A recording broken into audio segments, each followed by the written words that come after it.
ये तस्वीरें लगातार आप देख रहे हैं। इन तस्वीरों के बीच ममता बनर्जी का जो बयान सामने आया है वो कई सवाल खड़े करता है। अजीत पवार अपने पुराने दल में लौटने वाले थे, ममता बनर्जी का ऐसा कहना है।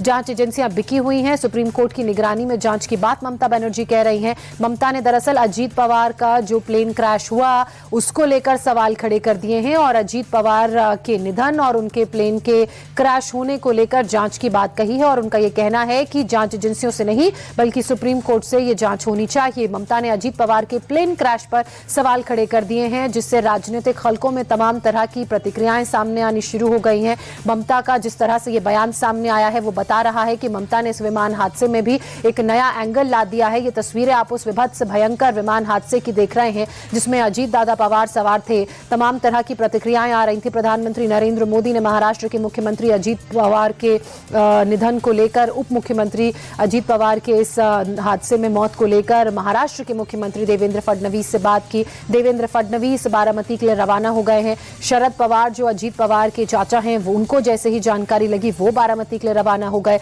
उनकी बेटी सुप्रिया श्रीनेत बारामती के लिए रवाना हो गई। अजीत पवार की पत्नी, अजीत पवार के बेटे सब बारामती के लिए रवाना हो गए हैं। फिलहाल उनके पार्थिव शरीर को अस्पताल में रखा गया है और जब पूरा परिवार वहां पर पहुंचेगा उसके बाद ही ये फैसला लिया जाएगा कि अजीत पवार का अंतिम संस्कार आज किया जाएगा या कल किया जाएगा। लेकिन ये एक बड़ी दुखद खबर महाराष्ट्र से, बारामती से सामने आई। दरअसल अजीत दादा पवार चुनावों के प्रचार के लिए बारामती जा रहे थे। वहां पर जिला पंचायत और अन्य ग्रामीण अंचलों के चुनाव होने हैं और ऐसे में लगातार उनके कई कार्यक्रम इस दौरान थे और आज के कार्यक्रम के मुताबिक सुबह सुबह वो मुंबई से अपने घर से निकले। सुबह सुबह जल्दी उठने की उन्हें आदत है, सारा काम सुबह ही निपटा लेते हैं, तो इसी आदत के चलते एक बार फिर से वो अपने घर से सुबह सुबह जल्दी निकले, विमान में सवार होकर बारामती पहुंचे। ये आप एयर ट्रैफिक भी देख रहे हैं। ये वो विमान लाल रंग का एक एरो के आगे आपको नजर आ रहा होगा। इसी विमान में अजीत दादा पवार मुंबई से निकले।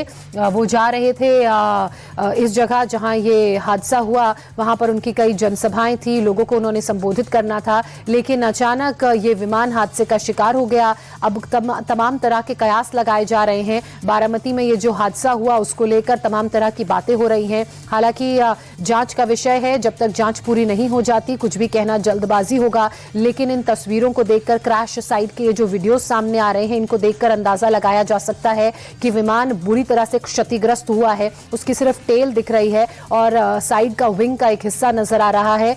कॉकपिट, विमान की बॉडी और दूसरा विंग पूरी तरह से जल के राख में तब्दील हो गया है। आग भी आपको दिख रही है और ये उस वक्त की तस्वीरें हैं जिनमें आप आग देख रहे थे जब विमान हादसे का शिकार हुआ था। वहां मौजूद लोगों का भी यही कहना था कि विमान नीचे आने लगा और उसके बाद टकरा के गिर गया।